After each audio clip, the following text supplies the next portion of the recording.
There was a private forum called Without Her Knowing. We know that he spent a lot of time there talking to men and, trying to find good clients, to come to his house and offer them his passed out wife.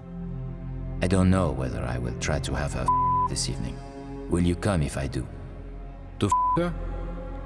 In theory, yes. At that hour, I shouldn't be asleep. But it can't be too late.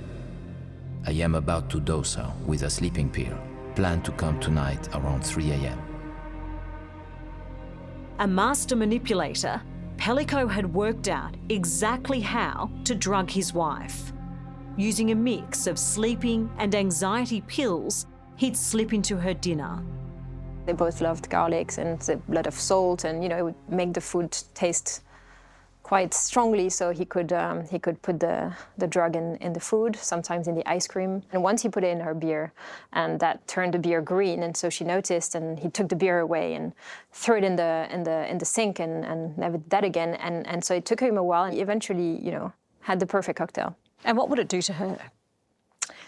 She would pass out. I think I remember him saying that it would take a couple of hours for her to reach that sort of deep sleep.